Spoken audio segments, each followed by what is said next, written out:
నిన్నటి ముఖ్యమంత్రి press conference చూస్తే ఆదాయం మొత్తం పడిపోయింది. అలా ఆదాయం పడిపోలేదు, ఆదాయం పడిపోయింది. నేను చెప్తాను అది ఆదాయానికి మించి అప్పులు చాలా ఉన్నాయి కాబట్టి అప్పులకు కిస్తీలు కట్టడానికే ఆదాయం అంతా వెళ్ళిపోతుంది అనేది ఆయన చేస్తున్న ఆర్గ్యుమెంట్. అన్యాపదేశంగానైనా సరే మీరు నోటి నుంచి ఒక మంచి ప్రశ్న వచ్చింది. ఆదాయం పడిపోయింది అన్నారు. వాస్తవానికి ఆదాయం పడిపోయింది. ఆదాయం ఎట్లా పడిపోయిందంటారా? మా ప్రభుత్వం 2014లో ఏర్పడ్డ నాడు మొట్టమొదటి బడ్జెట్ మేము ప్రవేశపెట్టింది తెలంగాణలో కేవలం 74,000 కోట్లు. మా ప్రభుత్వం దిగిపోయే నాటికి 2023లో మేము ప్రవేశపెట్టిన బడ్జెట్ 23-24కి 2,94,000 కోట్లు. అంటే దాదాపు 400% బడ్జెట్ పెరిగింది, సంపద పెరిగింది తెలంగాణలో. 74,000 కోట్లు అంటే నెలకు 6,000 కోట్లు మాత్రమే తెలంగాణ ప్రభుత్వం యొక్క ఆదాయం. మేము దిగిపోయే నాటికి 2,94,000 కోట్లు అంటే నెలకి 18,500 కోట్లు. ఇప్పుడు రేవంత్ రెడ్డి గారు నిన్న తెలుసో తెలియక ఒక నిజం చెప్పారు. డిసెంబర్ 2023 మేము దిగిపోయే నాడు నెలకు 18,500 కోట్లు ప్రభుత్వ ఆదాయం.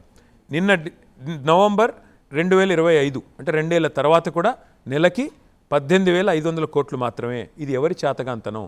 అంటే మా ప్రభుత్వంలో 6,000 కోట్ల నుంచి మేము దిగిపోయే నాటికి మధ్యలో కోవిడ్ సంవత్సరంన్నర ఉన్నా కూడా, కరోనా సంవత్సరంన్నర ఉన్నా కూడా 18,500 కోట్లకు పెరిగింది.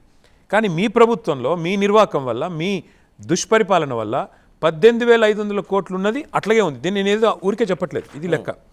సెప్టెంబర్ 2023 నేను చెప్పేది సరిగ్గా 2 ఏళ్ల కిందట తెలంగాణ ప్రభుత్వం భారతదేశంలో నెంబర్ 1 జిఎస్టీ రాబడిలో. ఇది సెప్టెంబర్ 2025 లెక్క. తెలంగాణ ప్రభుత్వం భారతదేశంలో నెంబర్ 28. మొత్తం 28 రాష్ట్రాలు ఉంటే 28th స్టేటు -7% గ్రోత్.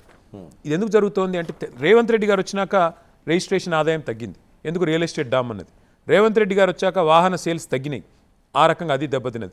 పెరుగుతున్నది ఒకటి ఎక్సైజ్.